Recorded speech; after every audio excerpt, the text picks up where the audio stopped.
No. This hangout is There we on go. air, is All live. right. Hello, everybody. I believe we are live. I'm Tess from Dusty Betty. Welcome to the Off Camber live show. I'm coming to you from Moab. I've got my husband Steve here with me. For those of you who are new to the Off Camber live show, it is put together by a bunch of mountain biking YouTube creators. It's hosted on a different channel every week. And the one thing that stays the same, though, even though the host change, is that we are here to talk about mountain biking. In fact, this week, we are here to talk about mountain biking with your significant other. Today, we have some wonderful guests with us. We have Ryan from the Lone Ranger, and we have Joe from Trail Features. And they are each here with a very special guest who I will let them introduce you to. Joe, do you want to go first? Sure.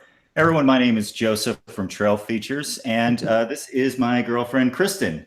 We have been living together for a few years, and despite her best efforts, I was able to convince her to try mountain biking.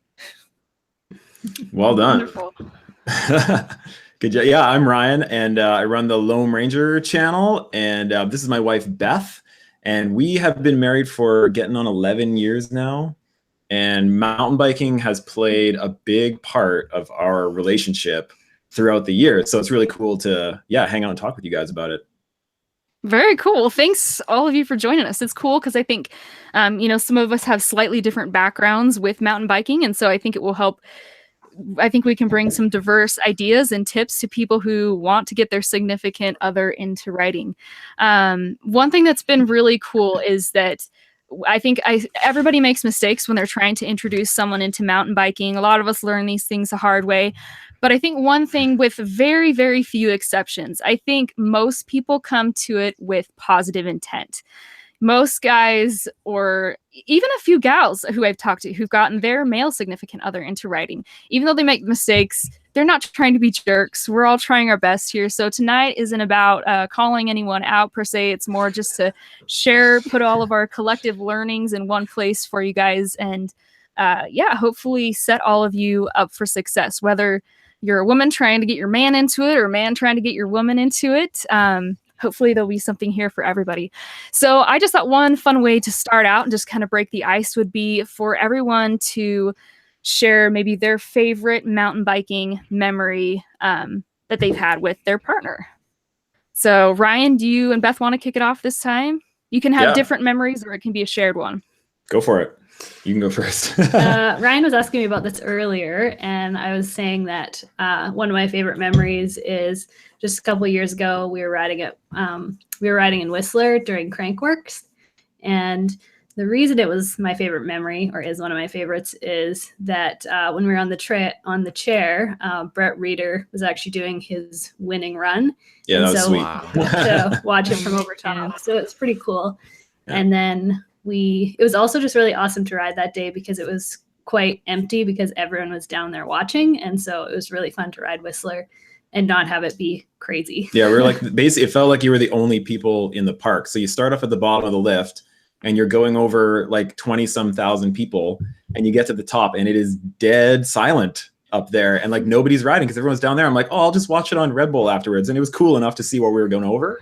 But I'm like, we got to get some laps in. We didn't have a lot of time there, so we just went for it. And if you guys, Instagram plug, if you go to my Instagram, somewhere down in there, I filmed it on my phone, the Brett Reeder's run, and it looked like I was in a helicopter, like perfectly timed with him going right underneath of us. It was crazy. So wow. Yeah, that was a good one. I'm going to go watch the replays and see if I can see you guys in the chairlift up there. I think you can see my foot for a very second. Yeah. But, my favorite memory with the two of us is Whistler again, surprise, surprise. But it was our honeymoon. And so we actually went to Whistler for our honeymoon, which was super awesome. We got married on Vancouver Island and then hopped back over to the mainland, and we're in Whistler for a week. And that was just a really, really good time. We rode and then we just like hung out and went to restaurants and stuff. And it was a certain feeling on that trip. I mean, it was our honeymoon, so there's that. But it was just super awesome. Even though I spent half the time with like bandages all over me because I followed a Californian down a trail who was way better than me, and I ended up destroying myself. But she took care of me, and that's why I stuck with her, because she's my nurse. So Nice. Very good. How about Joseph? Let's hear your story. Joseph and Kristen. So I was asking Kristen about this earlier. I know that my favorite memory was when, and this is what actually kind of spawned a video that I made, Too Much Bike. I had built this really awesome bike for Kristen, and I was convinced that I was doing the right thing. That I just, this really slack, really long hardtail with all the trimmings. And Kristen was like, I don't think this bike fits me. And I'm like, trying to figure it out. And my favorite moment was when we were at the bike shop and she hops on a Specialized Fuse and just takes off like a rocket. Like all of her, all of the problems that she was having suddenly just disappeared, and she was just able to ride a bike. I remember standing there going, I have no idea what I'm doing. It's like, I messed up.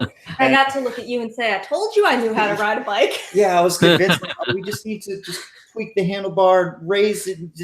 No, like you said, Tess, it was the best intentions of giving her this overbuilt bike, thinking that she'd grow into it, but it was actually holding her back. And then when we took her on a ride with it, it was just insane seeing the instant improvement in handling and speed. So that was my favorite moment, because I was like, yes, we can do this. Yeah, they say there's no such thing as a bad bike these days because they're all great, but there is such thing as the wrong bike for you at a certain point in time. I totally believe that. I think that's such a great thing to share, because I think that's tip number one. The right bike for the right person can transform an experience, and you got to see that. Exactly. I don't know. Did you have any favorite moments? I think you were probably right about over Christmas when we went back to Colorado and we drove so we could take the bikes with us. And I got to take Joe on some trails that I used to hike when I lived in Boulder. And one trail in particular that had always been my favorite, Marshall Mesa, we got to go riding on that. And, for once I got to have home turf advantage. So Nice. That's a beautiful thing. Yeah. Did you want to go next? Yeah, sure. So there have been so many great memories, but my hands down, my favorite has been bike packing with Tess when it was just the two of us. We were 50 miles away from any road in the middle of nowhere, and we were just exploring this brand new place, and the trail itself was okay.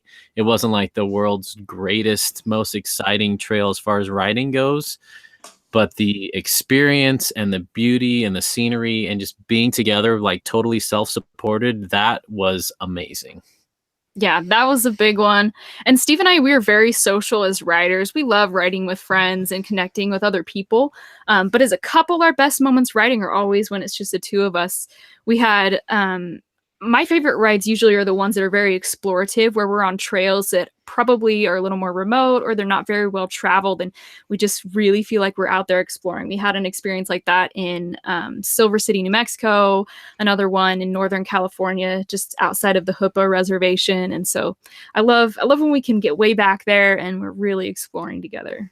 And one of my favorites just happened last week in Sedona when Tess rode the chute on Highline. And for me, one of the best moments is watching her tackle something hard. And people give us crap in the comments. Someone on YouTube said, Steve, you're so full of yourself. You always say you're so proud of Tess, but my psychologist in me tells me you're really saying you're proud of yourself and you're just trying to put her down. And I'm like, okay, first of all, you don't have a psychology degree. Second of all, if you do, you paid too much for it. Third of all, I am super happy when she conquers something and just nails it and rides well. Like, that is super, super fun for me.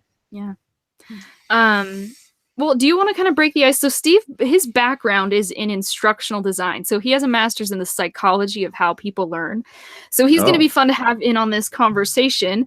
Like, what is a tip that comes to mind for you for that could be helpful to people, something they could really put to use introducing someone new to mountain biking? Yeah, I have a few thoughts. So this is going to be totally random, my ADHD moment here. A lot of people ask us and say, how do I find a mate that already rides? And I think we're not going to totally go into that today. That's not the purpose of today. But like, if you really wanted to find a mate who's into bowling, you probably wouldn't hang out on the golf course. And if you wanted to find a mate that's really into shooting, you'd probably go to the shooting range, or someone who's into elephants, you'd probably go to a zoo. And so if you want to meet guys or girls that ride, go on more public rides and go on shop rides, go on meetups, and try and find groups that are already doing it. The other thing I'll say is, as much as I love having a spouse that rides, that's not the most important thing in our relationship. And just because they ride won't solve all your other problems. So I'll just kind of leave it at that. But get out and meet people on the trail in their environment. And so what was the question? My number one tip? Yeah. My number one tip. We'll just kind of take turns sharing tips. So you guys kind of get ready to jump in with some ideas too. Okay. So my number one tip is when there's a skill imbalance. If you're both starting out new, that's actually probably the best way to do it, but that hardly ever happens. And when you think about your riding buddies and the people that you ride with, I'm sure there's been somebody from work who was like, hey, let's go on a ride. You go on a ride and it was awful. Even if you have the same skills, like it's like that guy wouldn't shut up. He was just talking the whole time. Or maybe it's the opposite and he had a boombox on his bike and he was just blasting music the whole time. Or maybe he just wanted to race to the bottom and everything was a competition. Or maybe he wanted to session everything 40 times and it just drove you crazy. And so that happens whether you're dating or not. That happens just in normal mountain biking relationships. And the people you tend to ride with are the type of people that tend to have the style that you like. That being said, if you read the book How to Win Friends and Influence People, which sounds totally manipulative, but is actually a really, really good book on relationships, it helps you learn how to see it through their eyes. And so while you can't make someone love riding, what you can do is make it the most enjoyable experience for them as possible. And you can raise the chances of success. And I think that's the goal. And so my number one tip, boy, that was a long-winded intro. You're getting there. Easy for me to talk. The number one tip is to not take someone on a trail that's harder than they should be on. And I have a lot of friends who do this and say, it's okay, you can just walk the Black Diamond parts. But when you're a new rider and you're walking down something, first of all, it's hard for new riders even to walk their bike. It's a clunky thing. It's awkward. It's big. There's pointy pedals sticking out. There's brakes, and it's hard enough just to walk down some of these things, let alone take a bike down it. So that reduces confidence, and even just arriving to something you can't ride erodes confidence. And so always, always, always err on the side of being too easy of a trail and let them tell you when they're ready to take it a little bit harder. That's probably the number one thing that my buddies grab their wives, take them down a Black Diamond that they love, and totally forget what it's like to be someone who doesn't know which brake is the front one and which one's the back one, or even how to use them properly. And some of our friends will do it again and again and again to their wife. And I'm like, you realize at some point she's going to stop going with you. Yeah. And even though our examples say wife, it flips. It's not unique to women. It's either way. Sorry, go ahead, guys. No, like on that same kind of thing, what I've found with Beth, but even more so, like we have two kids. One of them is 9. One of them is 7. And we're like, they're into riding. They've been doing it for a couple of years, but when I ride a trail, I ride it at a certain speed. I'm not saying super fast, but I ride at a certain speed where some things don't seem like they would be any kind of big deal. And what I'm talking about is if you're flowing through a trail and you kind of zoom up like a little punchy section in your mind, when you get to the end of that trail, you're like, you know what, that would be a good trail to take Beth on or to take my boys on or whatever. And then you go and do that same trail, but at half the speed. And that little thing is a huge pain in the butt. Like there's roots all over it and like everybody's walking and having a bad time, but you didn't remember the trail like that whatsoever. So it's almost like if you're going to go and pre-ride, you got to ride it slower than what you normally would because you will remember it very differently, right? And I think that goes back to when all of us were starting out. And I said this on last week's live stream as well. the trail transforms the faster you go. It's a whole different ball game. If you can raise your speed by 10, 15, 25%, it opens the whole trail up. And so a lot of trails are built for a certain speed and not for a slower speed. So you really got to be mindful of the trail speed that of the person you're going to be riding with, is what I'm saying. That's such a good point. I never even thought about that, but it's really true how much that can change the trail that you're riding. Yeah, you forget about momentum, and you're more ready to let off the brakes and coast down a hill to make it up the next one, but a new rider isn't. And that's awkward. And even looking at things like how, like, I like to teach them how to step off the bike before, like, just how to lift your bike over a curb, how to do all these little, just handling the bike, so that when they are halfway up a hill with no momentum and they start falling backwards, they know what to do. He's a regardless of whether you're late or not. He's good at this. Yeah.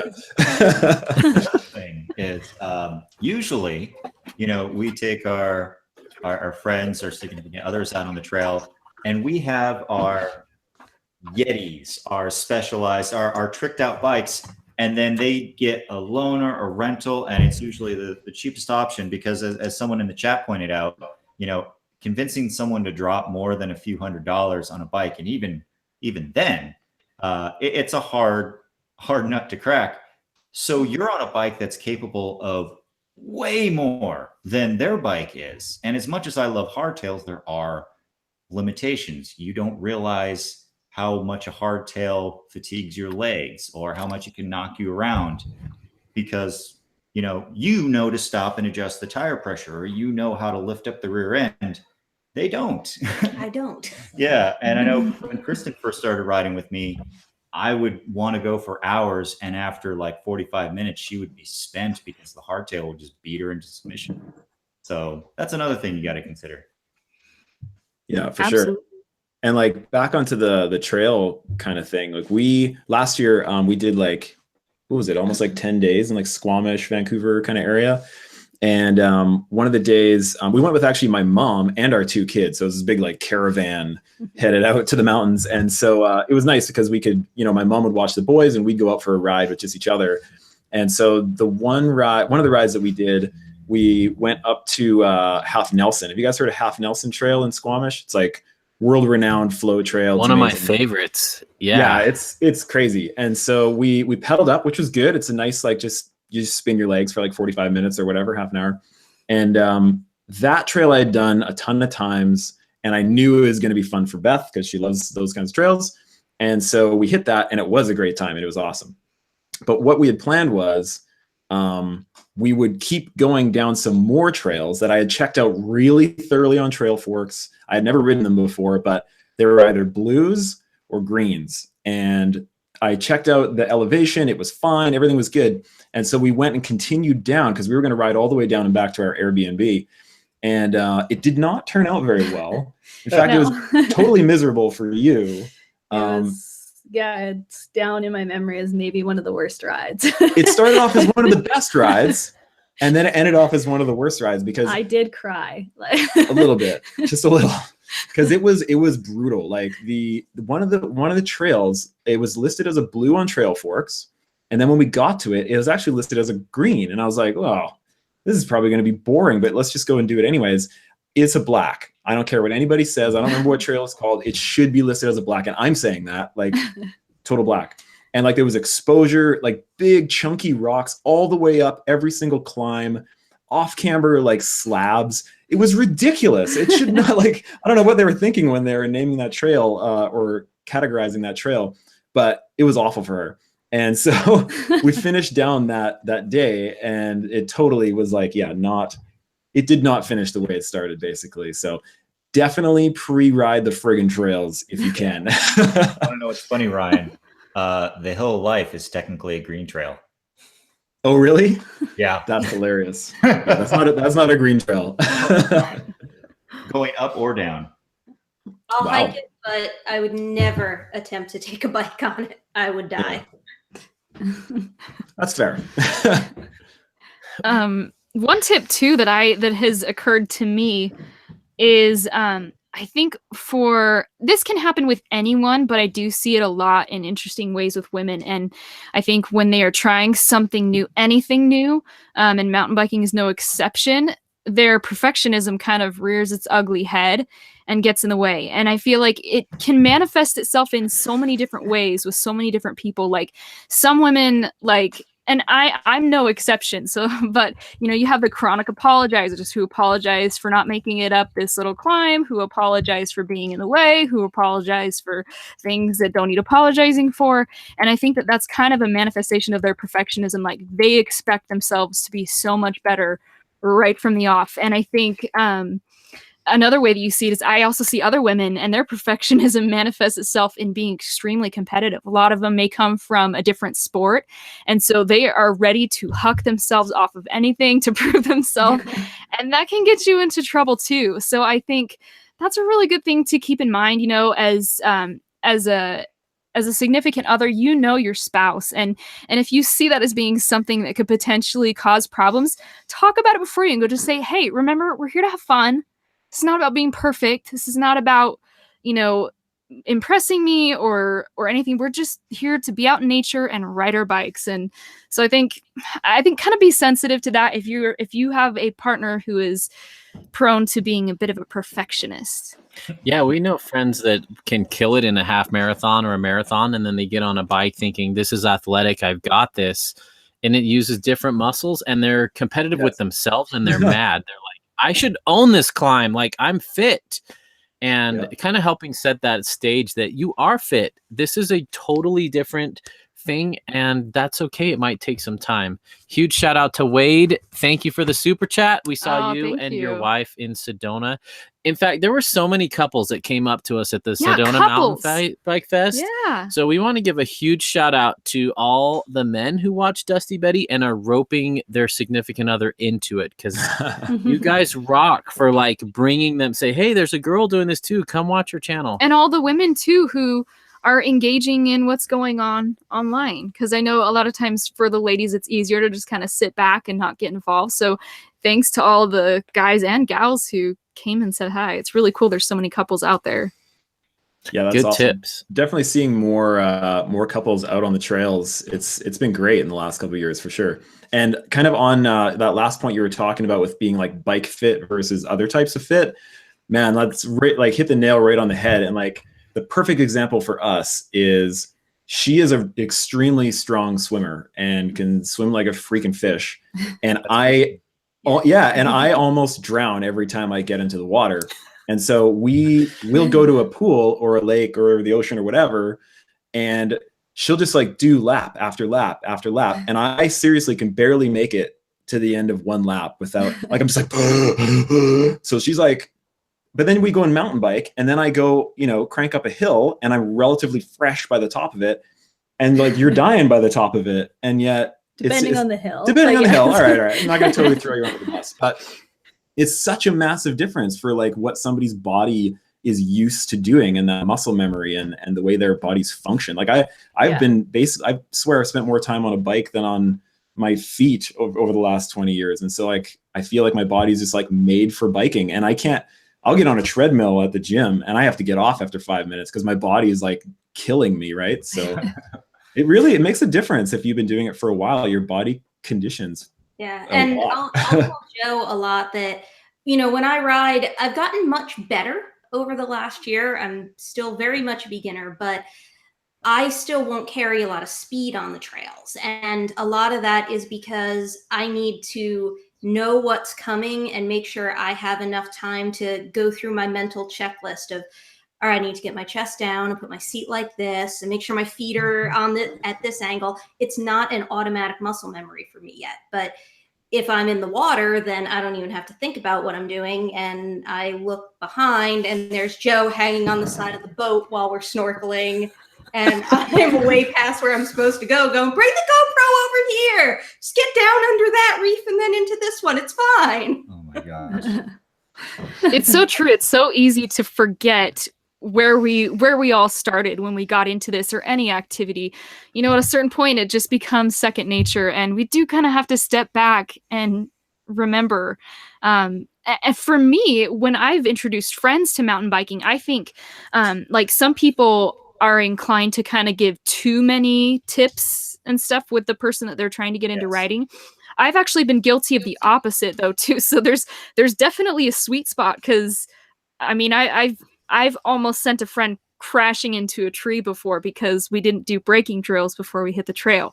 So well, you know, we assume people know that the brakes are on the handlebars, but there are some people who on their first ride try to pedal backwards and brake because they're used to a coaster brake from when they were a kid. And I mean, and they were just feet out, hanging on. I thought they were going down, but they made it. But never take anything for granted. Yeah, I mean, I realized that like you want to be careful because you don't want to be like patronizing. You want to be sensitive to the intelligence and experience of the person that you're about to ride with.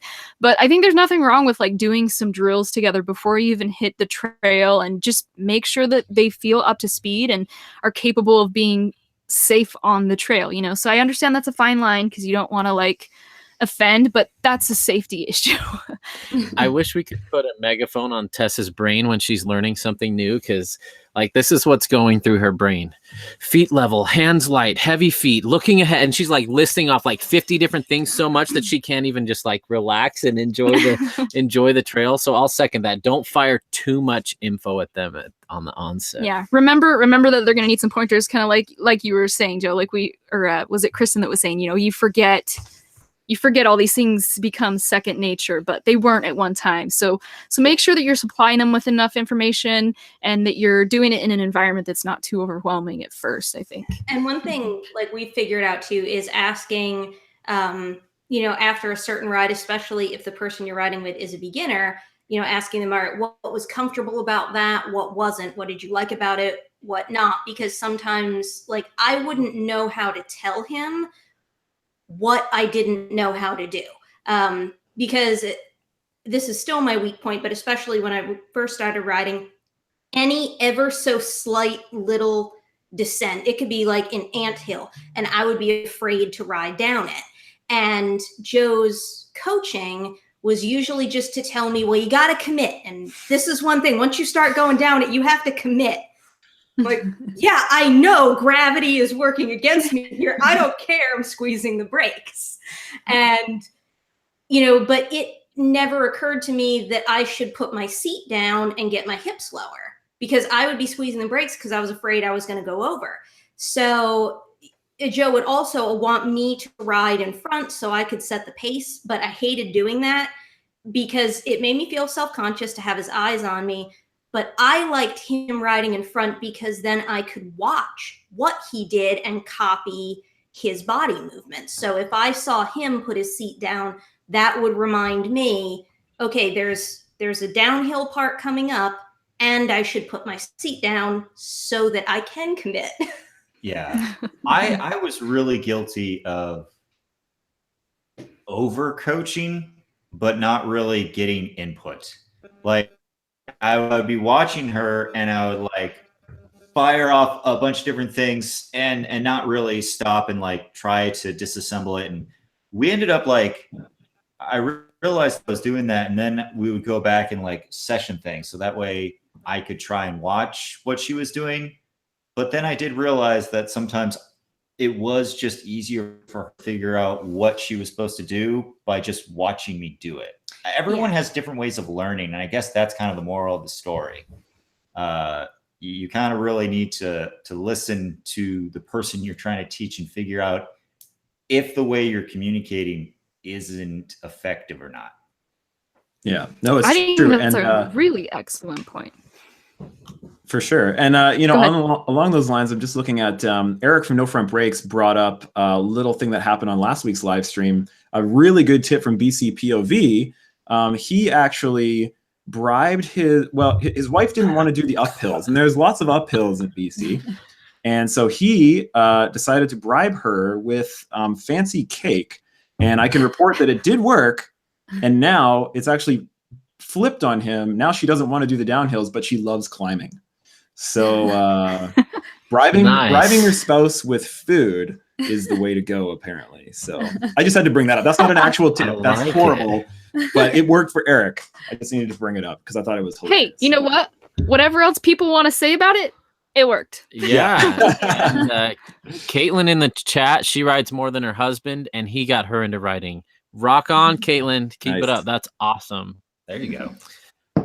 I So, think skills wise, we'll get off the skills thing in a little bit, but I think skills wise, the number one issue I see with new riders is they're afraid they're going to go over the front.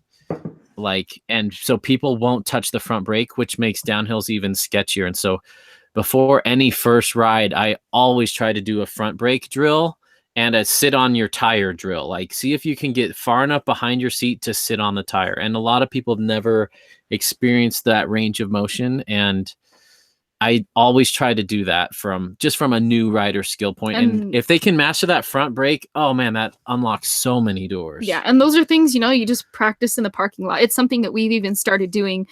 Sometimes we'll go riding with friends, and they're bringing someone who they want us to help get stoked about riding, and that is kind of always the first thing we start with, just because it's applicable at every level. Everybody can participate, so no one feels singled out, and it just kind of helps you understand where somebody's at before you hit the trail. So Joe and Kristen have been very vulnerable and shared some of the things that haven't worked. Ryan and Beth, what hasn't worked for you? And have there been any moments, Beth, where you're like, I'm done. I'm never getting back on a bike again? I don't think there's been any moments that have been that bad, because I really, really like biking. It's more I think there's been more moments where I'm like, I'm never trusting you about a trail ever again. That's a good point. Like, a lot of people will ping me and say, what's this trail going to be like? How many rocks, how many routes? And instead of trying to assure them that it's okay, now I just say, I don't know. I've never been on it. Let's look at the app. So then the pressure's off me to like guarantee a safe experience. Yeah. And I think that one of the best things probably for us riding together is that I've started riding with some of my own friends. And so for me it's just made me take more ownership of it, and also realize that, like, because he's more into it, I don't have to always follow his lead, and I don't have to I know what you mean. But it's just been good for me to experience being the person like leading the ride, like going with some friends and being the person trying to remember, okay, this is where we should go. And it probably helps me have a little more grace with him. And yeah, it's good to put yourself in the other position where you're leading the ride too, right? Yeah. And I've just had fun riding with other women and other people. So yeah. I know of a good example of me like totally screwing up on most fronts that wound up, not being a great thing for her. We went to a bike park called Sun Peaks. It's like interior BC, really awesome mountain, lots of steep tech. And Beth, by the way, her thing is steep tech. Like that's her jam right there. And so going into that trip, it had been a while since we had done a downhill park together. And so Beth needed a bike, and I was trying to find the best bike for the smallest amount of money. Because, I had to put new parts on my Intense M9 at the time. Like, come on. Of course. And so, yeah, of course. And so anyways, I got her this Norco Shore. And it was pretty clapped out. No, it was really clapped out. And the brakes were shoddy. And I gave them like a good bleed, but they still weren't that great. We put what I now know is categorically the worst front tire mankind has ever made for loose conditions, which is Max's Ardent front tire. Just awful. So bad. Yeah. And a really flexy front end to this bike. So anyways, she's ripping down like black and double black diamond tech trails because she's super rad, and goes into this loose left-hander and high sides over the berm. And it was steep. So when you high side and you start to fall, you fall a far distance because it just goes down and down and down. I really tumbled head over heels multiple times. She ragdolled down the mountain and got really hurt. And well, like you were hurt. Yeah, I was more shaken up than hurt. Like, yeah. But the thing is that I mean, well, like you were saying, like it totally shook your confidence. Yeah, it really shook my confidence. Like I went into that whole weekend, because it was a few days, I was super confident, and I came out just being like, I don't know if I want to ride downhill anymore. Like that was so sketchy. And yeah, like I never want to ride anything loose ever again. And so, yeah. So before the weekend and at that weekend, she's like really loves the steep techie stuff. And after that weekend, this was 2, maybe 3 years ago now. Yeah. You've been basically building back up from that ever since. And I don't, like, do you feel like you're at the level that you were at before that weekend? You were going to say, I don't feel like you're at that level. I was about to say it, but I want to leave that. That's not for me to say. So, but like, really, like that was a big mental barrier that was created, I feel, in a large part of me cheaping out on the bike that she was riding. So here's a big tip. And this is a tricky thing when you have somebody who you're going to be riding with and you want them to have a good experience, but like you can't afford to spend $5,000 on a bike if they're not going to be using it a ton, especially for like downhill. You're just not doing it all the time. Is go and rent a good bike. It's worth it to spend that $150 to get a sweet, well looked after, probably new-ish bike for them to ride, rather than do it the way that I do it, which is like go on to like the buy and sell and find the one that I know that I could buy and she could use, and then I can sell it later for basically the same price. It's not always going to work out very well when you do that. So yeah, renting a good bike, having great quality gear in the short term is the biggest tip I think I have for riding with somebody who's getting. And I'll add on to that and let her pick it. Like I used to teach guitar, and the parents would always say, which guitar should I buy for my son? And I said, whatever one he thinks is the coolest, because he'll pick it up the most and practice it the most. And there's a little bit of truth in that in the bikes as well. Like whether it's this Fuse or your old Slack hardtail, I built a sweet hardtail Kodak Soul hand-built chromoly, amazing bike, and threw Tess on it for the first ride. And she didn't care about that bike as much as I did. And then I would have been smarter to let her go to the shop and pick it out. Then again, she didn't really know what she needed, but she could at least try 10 different bikes and say that one felt good. I don't know why, but it felt good for me. Yeah. And we're kind of going through that right now, actually, like, because we just sold the bike that she's been riding for the last couple of years, like her all mountain kind of bike. It was a Jekyll. And which wasn't a good bike for you. It wasn't a good fit. Ryan convinced me that a men's medium would fit me because he's like, well, you're not that short. I'm 5'4". So it doesn't matter how much you move a seat forward and like and shorten up your stem, it doesn't fit me. Yeah. So she's ridden some other bikes now, and I'm having a hard time with the fact I'm looking at like the geo numbers and seeing like a top tube that's like like 390 millimeters or something. And I'm like, that's just, it's just so short. Like, are you sure that's what fits? Like, I feel like that shouldn't fit.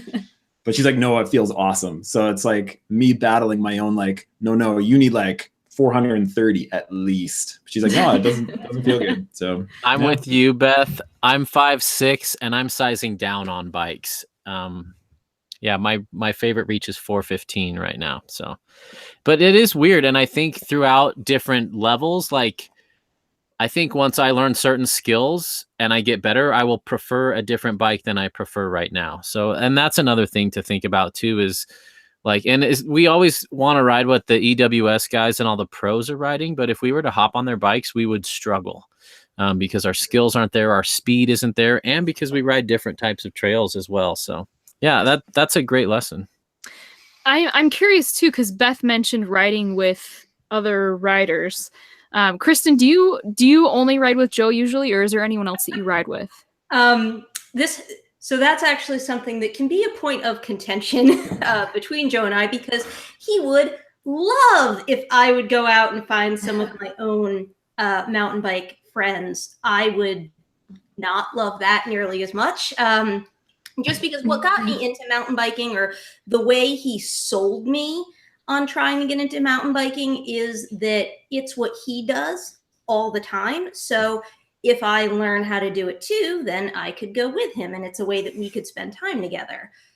And that is overall what I enjoy most about mountain biking. And I have tried going on some group rides. Austin has a group called Ride Like a Girl, where it's like a women's skills clinic and a women's learn how to group. And I've gone to a couple of their events, and they are wonderful. And if you live in Austin, you should go check them out. But as I am a very introverted person, and it's very unsettling for me to do a new skill that I'm not very good at in front of a bunch of strangers.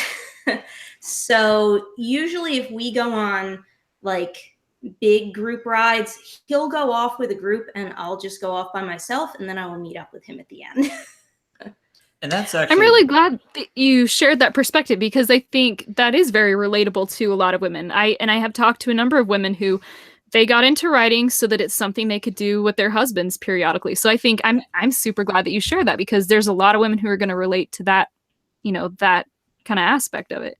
Yeah, and Joe, like I want to hear what you're going to say Pride too. Like a Girl events I've gone to, I did enjoy, but it was one of those things that unless I'm very strongly pushed into going back, I've never made a real point to go back very often. So you mean that maybe I could drag you there?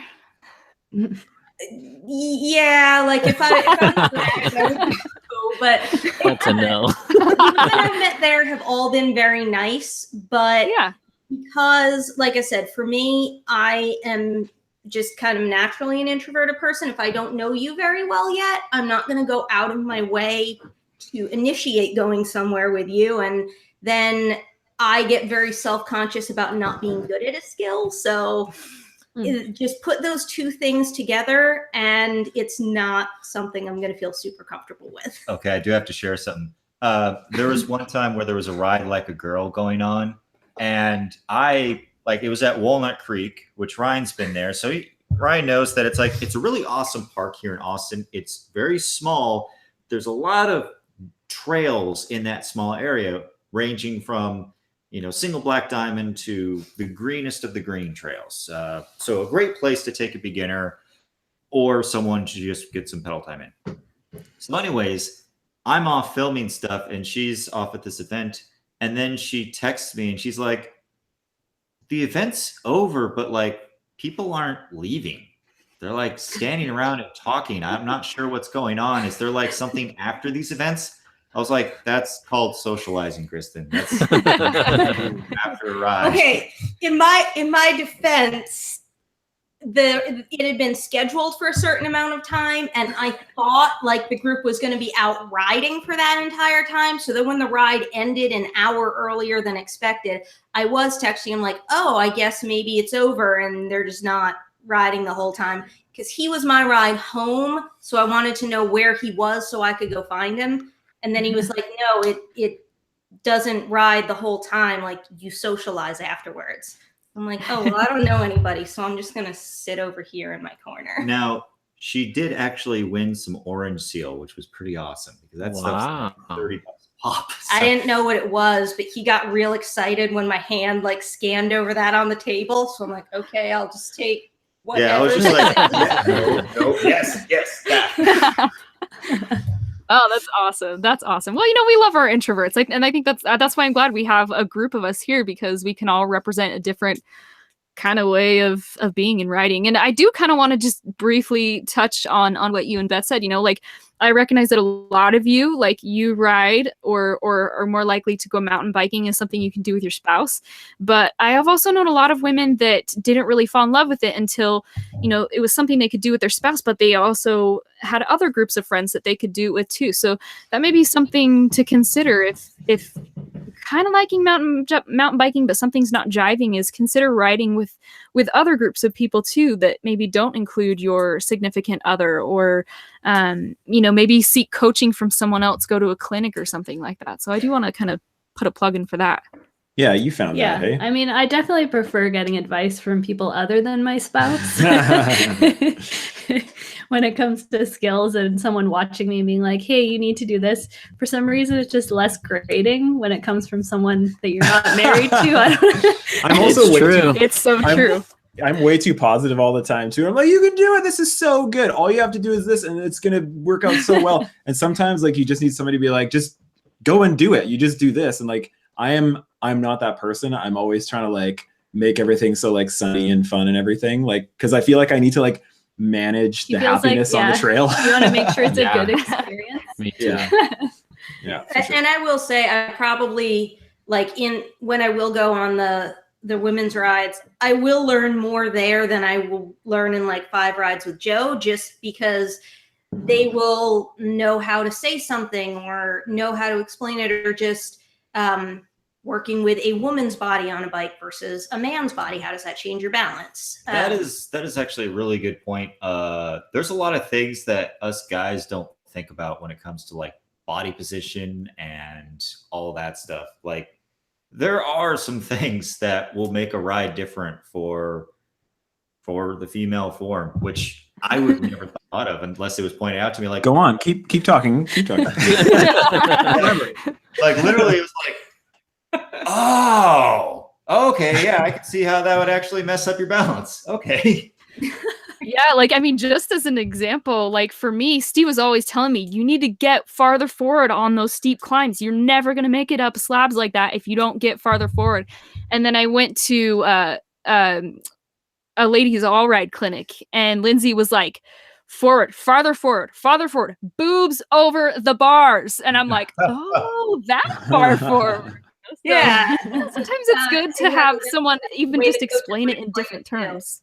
And I'd be like, oh, okay, yeah, like tell me where to put this in response to something else, and that gives me a point of reference. And it's good exposing yourself to different coaches. Yeah. Yeah, even when you've been with someone for that long, you don't really sometimes feel comfortable saying certain things. But I will say something really quick. When we went on a group ride once, there was like multiple skill sets, and like we tried to do the whole thing where like I went with the more advanced group, she went with the beginner group, but like the timing got completely blown off, and we got late. We got there late, so I just kind of looked at Kristen. I was like, "What do you want to do?" And she's like, "Well, I'm just going to go and tool around. You're a lot faster than me, so why don't you just sprint and go find the group, and then I'll go do my own thing." And I felt really bad about that, but coincidence would have it that when I finally met up with a group, it was like one of the more like senior members of the Austin Ridge Riders, senior in as far as like how long he's been a member of the group, and he was an older gentleman, been married for multiple years. I mentioned that I felt bad about it. He goes, "No, actually, that is a great way to go riding as a couple. If you know, as we've mentioned, you're going to be at different skill sets. You don't want to do it on every ride, but there are times when it's actually best to like you go to the same area, but then you pick different trails that like intersect with each other. Because like here in Austin, there's a bunch of interweaving trails. So you can take a blue line and a green line and they end at the same spot, or you can do a quick loop together on the green. And then I can, you know, the other person can go off and do the blue and the other person can go off doing green. And then you meet back up and then you get to talk about what you saw on the ride. So you still are getting to spend time with each other without all the frustrations of you're kind of wanting to hit a more advanced line. They're not quite ready for it. Yeah. Rocco has a squeaky chicken. No, that's yeah, it's really perfect what you said there. And one place that like totally fits the bill for that, I think anyways, is Coast Gravity Park. And so we're actually going to be there in a couple of weeks, and we're going to film a video about this, like riding together and the kind of places that are so perfectly made for it. And it's funny to say because Coast Gravity, that's like generally what you hear about Coast Gravity Park on the Sunshine Coast. It's like pro riders doing like double backflips and stuff. Like there's some intense riding at Coast Gravity, but it's set up so good to go and bring different levels of riders because one, the runs aren't that long. Two, it's like you pay your ticket, but it's a shuttle-based service. And so everybody goes up in one big group, load up all the bikes, everybody gets in the truck, and everybody drives up. And so what the best part about that is everybody funnels off the truck, they get their bikes, and then they all pick their trails they're going down. And so think about, you know, last time you were at a bike park, especially, or any like busy trail center, and you're just learning, and you've got dudes ripping up the back and like ready to pass, and it's like freaky and stuff. But here, this place like Coast Gravity, I know there are other places in the States that do like a shuttle system as well. You just wait a minute and everybody's gone, and you're the last one up at the top, and you can pick any trail you want, and you can go all the way down without worrying about being run over by like crazy fast riders, right? And then we can both pick different trails and meet each other at the bottom and talk about like what Joe said and talk about and get ready for the next run. It was just like the perfect setup for riding. So if anybody's ever in BC, make sure you hit up Coast Gravity Park. Awesome That's tip. a fantastic way to do it. Yeah.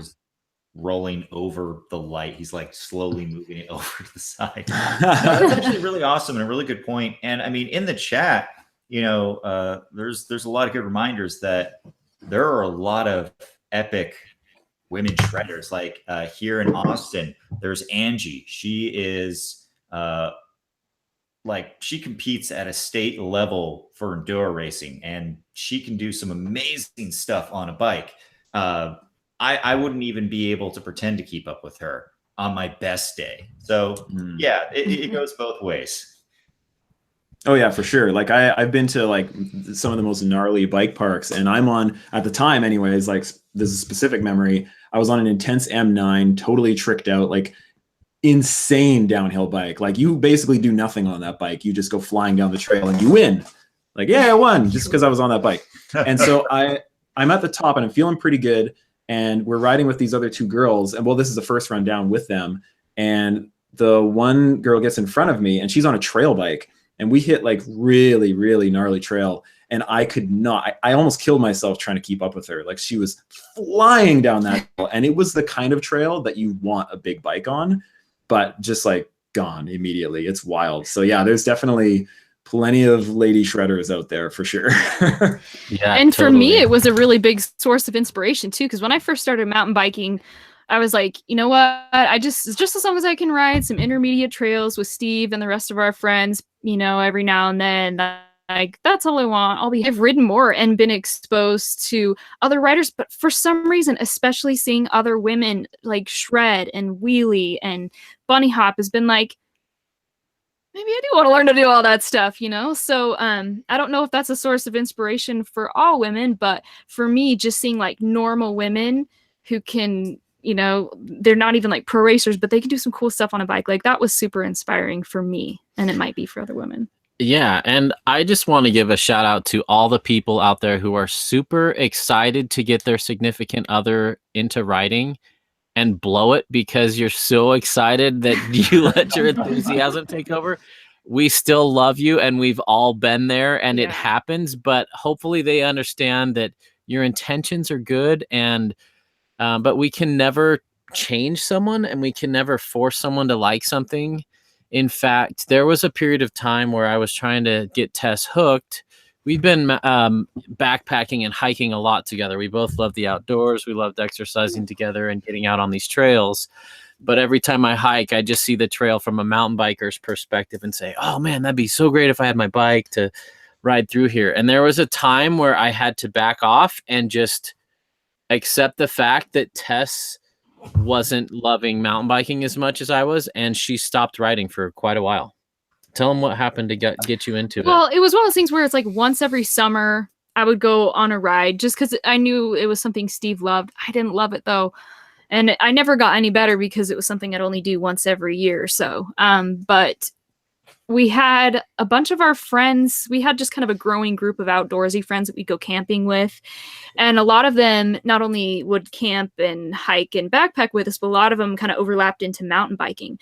So all of a sudden I was in a situation where our friends were playing with Steve on bikes and I wasn't a part of that. And so one weekend they came back from doing a shuttle at like Corner Canyon or Crest Trail. Oh, Crest, that's what it was. City. Yeah, and they had so much fun without me, and that was a point where I was like, I'm sick of being left out. I want to learn to mountain bike. So that was kind of the turning point for me. Like FOMO kind of did it in the end.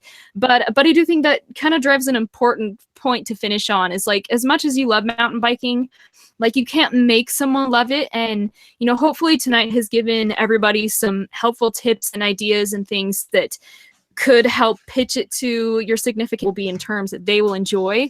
But at the end of the day, you know, we recognize that you can't make them love it. And so it's just an important thing to remember, you know? Yeah. And so before we close, we'll go around and let everyone else share their one last thought before we go. And my last thought is that there are friends I have that I prefer riding with than Tess on some days. And when she started mountain biking, I pretty much put a pause on my skill progression for 2, maybe 3 years, intentionally knowing that this was a long-term investment. And I knew that if I kept riding Black Diamonds and telling her to walk down the hard stuff and just, I'll wait for you at the end, she was never going to catch the fire. And so I looked at it just like any relationship. And hopefully if you have a relationship with someone, you're willing to give and take and be humble and learn from your mistakes and improve yourself. And so for me, I looked at it as a big investment. So those 2 to 3 years were not my favorite riding years from a trail perspective. I was riding slower than ever. I was riding trails that were way easier than ever. I was about ready to sell my Bronson because I'm like, I don't even need suspension at the speeds we're going at. It's just teasing me, knowing what this bike could be doing, and I'm not riding it to that potential. But I knew the long-term goal was eventually she's going to love riding, and she's going to love riding harder stuff, and we're going to be able to do it together. And I'm happy to report now that 3 years later, Tess is as excited to ride as I am. On some days, she's more excited than I am, and she's the one that pushes me to say, we're going riding today. And even though there are guys I love to shred with on really hard, really technical trails, and we just push each other, and that's what we get out of that, I get something completely different and more fulfilling in a different way riding with my spouse.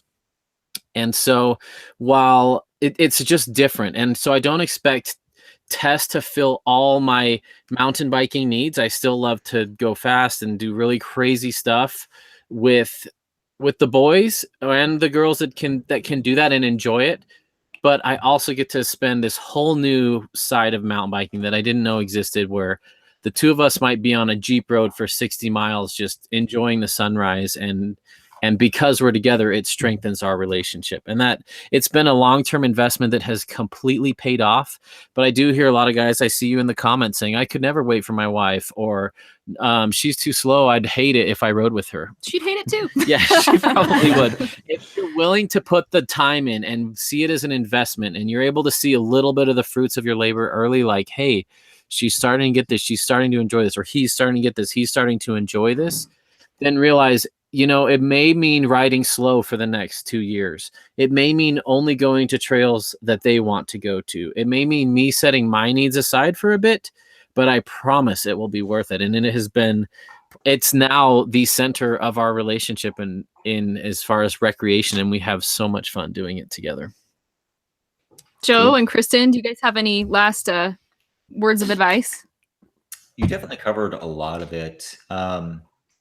For me, it is kind of, because Kristen does it to spend time with me, it's something that when she wants to go riding, I try not to discredit it sometimes, because I think for me as a content creator, sometimes I'll try to like, oh, well, we'll go riding and then I'll film something. So then we're not really riding together. So as you were saying, it's an investment. You're going to be going on easier trails. You're going to be going on slower trails. There are times where we go riding, a lot of times actually, where I don't bring the camera gear because either A, Kristen's not really comfortable getting filmed, or B, it's... When have you not brought your camera gear? Guilty. Oh, yeah, see, then it changes. Oh, he only brought like 2 of his GoPros and his, one harness and the little tripod. Have you seen my camera collection? Yeah, not the big pack. But yeah, I think a lot of it too is when you get somebody into riding, you won't be able to control how fast they learn or what they end up liking about it. Because even as I've gotten much better at riding, the rock gardens and chunky stuff that he absolutely loves, I no longer look at that as, oh my God, I'm going to die. But I look at it as, oh, great, we just moved 50 feet in the most difficult way possible. What do you call it? What was the point? He laughs that I will sometimes That's called marriage, I think. Inconvenient hiking.